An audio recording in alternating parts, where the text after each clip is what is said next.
नमस्कार, one India Hindi में आपका स्वागत है और मैं हूं दिनेश शर्मा।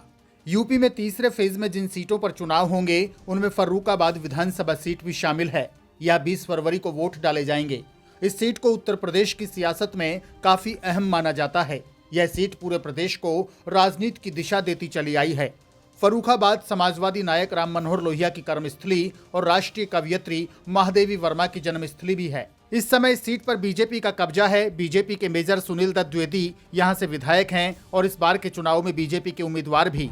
इस बार के सियासी समर में यहां कांग्रेस की लुईस खुर्शीद, बीजेपी के मेजर सुनील दत्त द्विवेदी, सपा की सुमन मौर्य और बीएसपी के विजय कटियार के बीच मुकाबला है।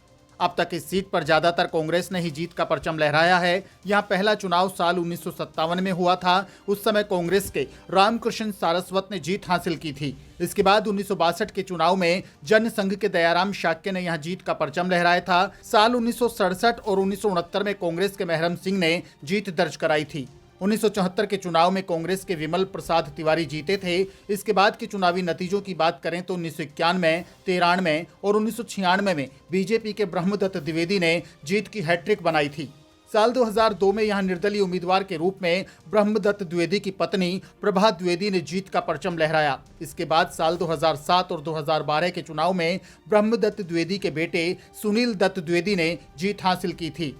इस सीट पर बीजेपी और कांग्रेस की ही टक्कर होती थी, लेकिन साल 1997 में हुए एक हत्याकांड ने यहां की सियासत ही बदल दी। यहां कांग्रेस का सीधा मुकाबला जनसंघ व बीजेपी से ही रहा। इस सीट पर मुस्लिम मतदाता निर्णायक साबित हो सकते हैं। फर्रुखाबाद सीट पर कांग्रेस, बीजेपी और सपा के बीच त्रिकोणीय मुकाबला हो सकता है। साल 2017 के चुनावी नतीजों की बात करें तो यहां बीजेपी ने जीत का परचम लहराया था। बीजेपी के मेजर सुनील दत्त द्विवेदी ने 93,626 वोट हासिल करते हुए बीएसपी के मोहम्मद उमर खान को 45,427 वोटों से हराया था। मोहम्मद उमर खान को 48,199 वोट मिले थे, जबकि सपा के विजय सिंह 36,012 वोट लेकर तीसरे नंबर पर रहे। कुल 45.2% वोट डाले गए थे।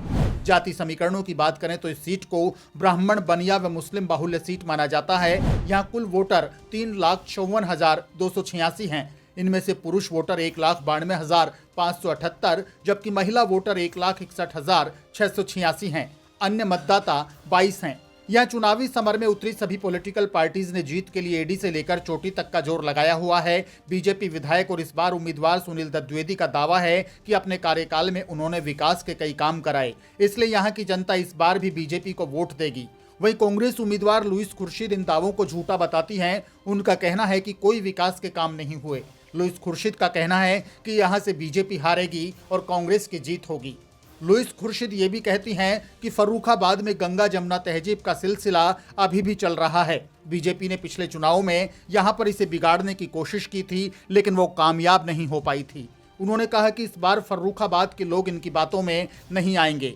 वहीं चुनावी रण में उतरी सपा की सुमन मौर्य अपनी जीत के दावे कर रही हैं। उनका कहना है कि हाथ कमल सब धोखा है, यहाँ सपा की साइकिल ही चलती नजर आएगी। वहीं बीएसपी के विजय कटियार अपनी जीत के दावे कर रहे हैं। कुल मिलाकर फर्रुखाबाद को लेकर सभी राजनीतिक दल अपनी अपनी जीत के दावे कर रहे हैं। जमकर एक दूसरे पर आरोप प्रत्यारोप किए जा रहे हैं, लेकिन यहाँ की जनता किसे अपना आशीर्वाद देगी, कौन सियासी ताज पहनेगा, ये 10 मार्च को नतीजों वाले दिन सबके सामने होगा। इस खबर में फिलहाल के लिए इतना ही। ताजा अपडेट्स के लिए आप बने रहिए वन इंडिया हिंदी के साथ।